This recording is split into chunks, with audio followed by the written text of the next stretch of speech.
Hello, this is Jenny from Designs with Paper. Thank you so much for stopping by my channel. I have a card video for you today, so get comfy and let's get crafty. It's a little bit longer than usual. I will be stamping up the tulips in this altenew tulip stamp set, and I have pulled out my Misty stamp positioner and a piece of watercolor paper. I am using the outline images, which I have already stamped on Jennie Masking Magic because I'm creating a one-layer card.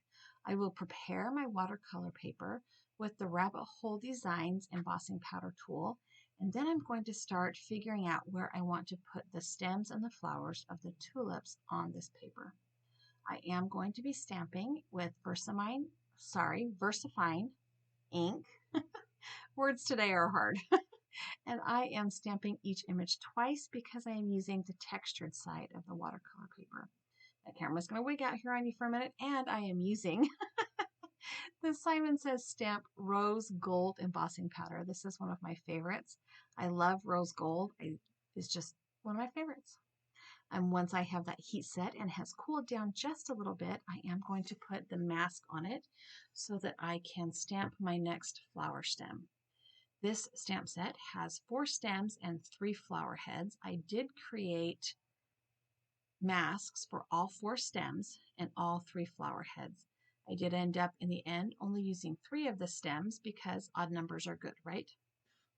In between each stamping, I am going to be using that embossing powder tool so that I am not having embossing powder stick to my paper where my hands have been touching it and where the masks have been touching it. And each image I will stamp twice. It's a little bit funny. The masks kept sticking to my stamped images instead of to the paper because of the texture and because of the sticky ink. So it was a little bit fiddly. Anytime I got some embossing powder where I didn't want it, I just used a fluffy brush to brush that off. So now that I have the first 2 stems stamped, I am going to go ahead and add the flower heads. I am not exactly sure how they're going to line up, so I will stamp them each individually and mask them as well, just in case they overlap a little bit. For my watercoloring today, I'm going to be using my Arteza watercolor markers. I got a whole set of watercolor markers back at the beginning of COVID for a really good deal on Amazon, and I have found myself frustrated with them. And I decided that's probably because I'm not using them enough to get better with them. I have discovered that I think that the Arteza, markers work a little bit better with water, where the real brush markers work better with a blender pen. And I know that the real brush markers work better on Bristol paper, but I am trying these Arteza ones on watercolor paper. There were some things I like about that, and we'll chat about that during the coloring. I don't know. I'm going to try them again on some Bristol paper just to see what the difference is. And then maybe I will also use a blender pen on both watercolor and Bristol paper. I don't know. I like how they look when other people use them, so I want to get better with them. But anyway, here is my second tulip head. And now that I have that stamped, I can heat emboss it as well and move on to the third flower. So this video is a little bit longer than most of my videos. I went back and forth about whether or not I should add the coloring or make it a separate video. And then in the end, I decided just to leave it a little bit longer. Hopefully that means I have enough things to say and you're not just sitting here listening to dead air, because that's not my favorite thing to listen to either. Unless my kids have been in the car and then suddenly it's really quiet, then I love dead air. Okay, so moving on to the third tulip, I am going to put the mask back on that stem because this tulip tends to be, the stem rather, is a little bit, I kind of squish them together. I don't want them to look too far apart, weirdly spaced. So I did go ahead and put the mask back on that stem just in case. It doesn't end up overlapping, but you know, better safe than sorry, especially because I don't want to be frustrated. I want to enjoy the coloring process, not constantly be looking at the place I should have done something different. Yeah. Okay, last stem to heat emboss. When I use, okay, so most of my embossing powders, let's back up a little bit. My most used, my white and my clear and my glitter and my black embossing powders, I have in pencil cases that have kind of a latch on lid. My other embossing powders that I use less often, I just keep in their original containers. And you're watching me now. I use it over a piece of scrap paper, which I can then funnel all of the embossing powder back into its container. As often as I use this rose gold, I probably should get a different container for it because, like I said, it is one of my favorites. Okay, we're getting down to the end of the stamping here, and we're ready to move on to the coloring. I love purple and yellow tulips. I love all tulips, to be fair, but purple and yellow are my favorite. I have purple and yellow tulips planted in my front yard, which you may or may not have heard me say that before on the last tulip card I made. I like making tulip cards. So I have decided to color these tulips in a yellow and a purple. That's just my thing. One of these days, I'll learn to color tulips in a different color. I am going to go ahead and adhere this down to a hardboard because, as I just showed you, the heat embossing does make it kind of warped already. And I don't know how much water I'm going to be adding here. If I add too much water, then it's just going to curl up like crazy. So at least I'll have a little bit of support in place for the watercolor paper. So with my Arteza pens, I have created, or I have purchased these pouches. I got these on Amazon, and they are kind of my favorite right now. I love them. I've also created what is this called? A color chart. Like I said, words are hard today. This is like the 6th time I have started this voiceover because words are hard. So I picked 2 purples, a dark and a light. I picked 2 yellows, and technically one was kind of a light orange. And I pulled out my water brush, and then I picked 2 greens. And I had a little bit more trouble because this set has like 4 greens. There's 900 grays and blues and 4 greens, and none of them really seem to go together that perfectly. So this is not real-time painting right here, but it's only double speed painting. And I'll show you one stem in double time, and then I'm going to speed it up like super fast. So to begin with, I put a layer of water in the stem of this flower. I probably should not have done it on the top half of the stem as well at the same time because it just dried out, right? I usually have a fan running in my office, and so for sure it just dried out. I am putting the darker color green in the places I want there to be shadow. And then I am using the lighter color green to I'm trying to encourage that pigment to pull out. And this is my frustration with the Arteza pens. I just don't seem to get that smooth blend that other people I've seen get with these watercolor markers. Once I have pulled that light color down, I then use my water brush to blend it all in together. I want there to be some light, medium, and dark spaces. I know because it is watercolor, I'm going to have to use more than one layer because watercolor tends to fade back. So I went ahead and moved up to the top half of the stem. And as the bottom half is drying, I'm putting a little bit darker marker into the shadows again. Eventually, I did get this to blend in a way that I was pleased with. In fact, the end result I really, really like. But it did take some trial and effort. And for a while there, I was really worried about the peeling of the paper. Even though it is watercolor paper, there were some places I put a substantial amount of water on the paper, and there was a little bit of peeling. Now, pilling, P-I-L-L, not P-E-E-L. This is not a high quality watercolor paper. It is Artist Loft. I picked it up at Michael's when it was on sale because why not? I was going to try it and it was a good sale. So once I get this first layer down, I am going to move to the other stems. That I'm just going to let it go for a minute and move on. I'm going to move out to that outside stem. I tried flipping it upside down, but I was having a hard time placing the shadows looking at it that way. And I eventually turned it right back around again. And this is sped up like 8 or 16 times speed. I think it's 8 times normal speed. I did go out of the lines a little bit, and I just used my water brush to clean up the edges. The good thing with watercolor pigment is it cleans up really nice. I'm going to attempt to attack that largest leaf in the center now. I kind of went from right to left. I probably should have started on the left, then gone to the middle, and then gone to the right because I'm right-handed, but because I'm right-handed, I started on the right. I did kind of let them each dry so I wasn't placing my hand on wet pigment there. And here is kind of where I got in my jam with blending these greens. A lot more water and doing a smaller space at one time. It's kind of where I got into my jam, especially on that bigger leaf there. Yeah, I wish I could, I don't know. I wish I could figure these out, but the reality is I just need to use them more. I will figure them out. I will become better at using this medium if I use it more. Same with traditional watercolor. I have really good watercolors. I have a Tanzai Gambi palette. I also have some Magello Mission Gold watercolors, and I'm terrified of them.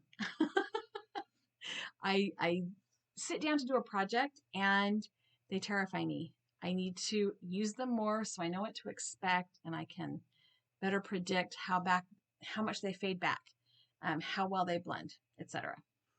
So again, I'm flipping this around. I thought I would do the flowers upside down, but the shadows I was so worried about the medium, I was having a hard time with the shadows. So for the first purple flower, I went back to just double speed. And for the darker purple, I am just going to go ahead and place it in the shadows. So there's going to be a shadow here where that leaf kind of starts to overlap the flower head. There is going to be a shadow where the petals overlap each other.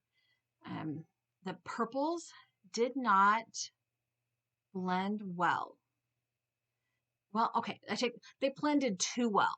It was almost like there wasn't enough of a color differentiation between the dark wisteria and the light one that was called lilac. They just kind of, once I added the water, became a little bit of the same color. And I wasn't exactly sure how to address that. I did figure that out later on. But yeah, but the purples are beautiful. These are a beautiful color paper. I am trying to go with some longer brush strokes to create that. You know how tulip petals have kind of that not completely smooth texture to them. Okay, they're still smooth, but there's kind of grooves or troughs, hills and valleys kind of in the petals of the tulips. I don't know if I'm explaining that well or not. We've already established on this channel that I am not a great gardener. I don't know all the words, and I cannot even keep my succulents alive. So I just know that I like the tulips, and out in my front yard, they're fine till the squirrels eat them. And the squirrels eat them, and they make me mad. I let my dog out to chase the squirrels more in the spring than I do any other time of the year. No lie. Okay, I am just trying to blend this. One thing with this flower is I did not put a lot of water down before I put the marker or the watercolor marker in. And that may have been why the purples didn't blend together real well and then blended together too well. Yeah, not sure about that. So once I have this purple one all done, I am going to leave it. I'm going to move to the other purple flower and I am going to speed this up super fast again. I did put water down on the petals of this flower and it did seem to move the pigment better. I still didn't get that great of a blend, but the pigment moved better. And this is where I kind of realized I was going to have to do something different with the shadows. They just were not, gosh, the colors were just blending together too well. So I went back into my color swatch sheet and my marker bag and pulled out a gray. But first I'm going to hit this yellow tulip. So again, back to regular speed. I took the kind of orangish yellow and added it into the shadow. So underneath that petal that is flopping over any place where the petals overlay each other. Sorry, I sound like I'm stuttering. I just cannot even speak English today. I don't know what the problem is. We're having weird weather here. Okay, we went from super cold to super hot to super cold. Now we're getting warmed up again, and we got weird weather going on today. I'm blaming it on the weather. We blame everything on the weather in Virginia. Okay, so now that I have the shadows down, I am going to pull that dark color out with the lighter color into the center of each petal. And then I will take my water brush and pull that lighter color out to finish coloring in the petal. And I think I finally, when I hit this last flower, was kind of in a groove with the blending. But in my opinion, yellows always blend together. And I don't know, I don't have problems with my yellow colored pencils. I don't have problems with my yellow Copic markers. I felt like the yellow Tulip was like the easiest one to blend and get those highlights and lowlights. So maybe it's the yellow pigment. I don't know. Maybe it's that I did yellow last and I was kind of in a groove. I don't know. So I did decide I was going to go back and do another layer over those purple flowers to try and deepen those shadows. And I pulled in a gray, and it's kind of a bluish gray. And I put it in just a tiny bit and then pulled it out with the darkest purple. And then that did give me those shadows I was looking for. And then I could use that lightest purple to color in the rest of the petal. So I did get some definite highlights, some definite lowlights. And with the water brush, I could fill it in or pull the pigment back even if it got too saturated. And that is the cool thing with watercolors, which is why I want to learn to use them better, is that they're so, the mistakes in them are so easily correctable because they're, watercolors. You add water and you can thin out the pigment. You can almost erase the pigment. So yeah, sorry, I'm a little off screen as I add the second layer on the yellow tulips in there. The last thing I decided to do was I pulled out a light blue. Didn't like the first light blue, so I pulled out the next darkest blue, and I am just going to go around the edges of these flowers. I did that mostly to hide where I went out of the lines. Yeah. And, it looks a little bit better to have a little blue going on in there as a kind of a shadow than just a plain white watercolor paper, I guess. But mostly it was to hide that I went out of the lines. And sometimes that dark purple pigment was a little harder to cover up than the green. Just saying.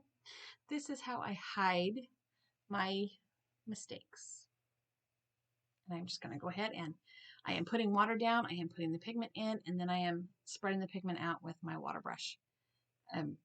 Easy peasy lemon squeezy. This was probably the easiest part of the coloring in this video. And then I need to let it dry before I play with it. Okay, it is dry. I am going to peel the tape off, and I'm rolling it back on itself.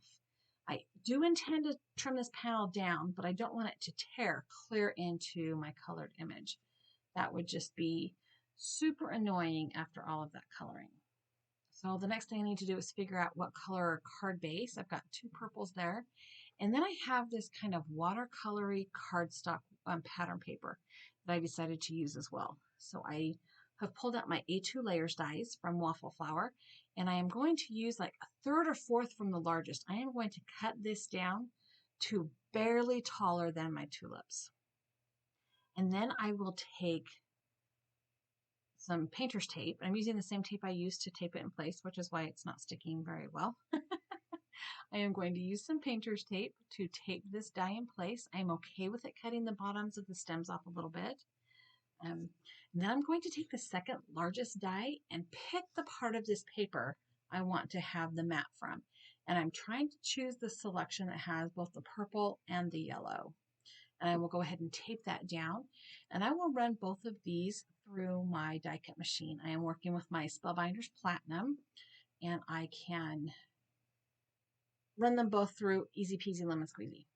When I pull that watercolor paper off, I'm being so careful, and I'm pulling it again back toward itself so that it doesn't tear the panel. Okay, we're down to the stretch now. We're down to like the last 3 or 4 minutes. We're just going to put the card together.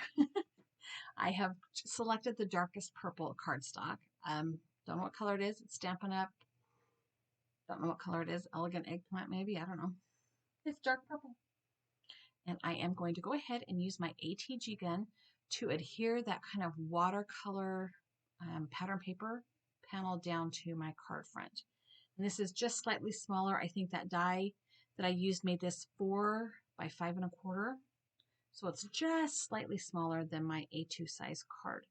Then I am going to put foam tape on the back of my watercolor panel. I did not make you watch that all. I edited that out. And now I am just finishing up ripping off the backing paper, and I will place my tulips right in the center of my card. And all that is left is to find a sentiment for this card. I am going to use the sentiments from this stamp set. There's one, a large one that says birthday wishes, and then there's a smaller one that says sending. And I'm going to use them both. And I'm using this scrap of watercolor paper from my colored image. And I've placed it into my MISTI, and I am inking up. I'm going to powder up that watercolor paper, and then I'm going to ink up with Versamark ink that birthday wishes stamp first. And I'm using Versamark again, and I will stamp it twice. I'm using the sleeve on the long sleeve to make sure I can get a good impression without pushing too hard. I don't want to blow out the letters. And then I'm going to add some of that same rose gold embossing powder. I'm just going to put that onto that scrap paper and tap it off. And before I heat set it, I am going to go ahead and put in the other sentiment. I lied. I heat set it first because I wasn't sure what was going to overlap. I just cut that part out. I am going to go ahead and figure out now where I can put the sending you part. And my intent was to put it right over the middle there, but the ascender on the D and the ascender on the H were a little bit too narrow. So I just slid it over so that it's kind of nesting on top of the word birthday off to the left a little bit. And again, putting some powder on there, stamping it up with Versamark ink, and then adding the embossing powder to the paper. And then we'll go ahead and heat set that. And then I will trim it out with my paper trimmer. No, I'm not using my paper trimmer. See, I have forgotten what I did here. It has not been that long. I pulled out my Simon Says Stamp label dies and found one that went around that perfectly because I didn't stamp it straight. That's why I did not use my paper trimmer. I realized afterwards that the birthday wishes was not quite straight. And as I'm laying it down there, I've decided it needs to have a little bit of a mat behind it. So I found a piece of the same color purple cardstock in my scrap bin on my desk, and I am going to tape the sentiment strip onto that purple paper and then trim that down. And that part I did cut out because it was crazy and you didn't want to watch that. Now that I have that all trimmed out, I can go ahead and adhere it to the front of my card. I'm going to just use my ATG gun, and I'm only putting adhesive in the middle of that because it is hanging off of that bumped up panel. And all that's left now is the end work, right? Thank you so much for stopping by my channel. I hope you enjoyed this little bit longer video. Leave me a comment. Do you like it this long? Do you like it when I leave the coloring in? Do you wish I'd leave the coloring out? And like and share my video, please. Thank you so much and have a great day. Thank you so much for stopping by my channel and watching my video. I have linked a couple other videos here for you to watch, as well as a subscribe button. If you have not done so already, I would love it if you subscribe to my channel. And if you know somebody who would like it, please feel free to share. Have a great day.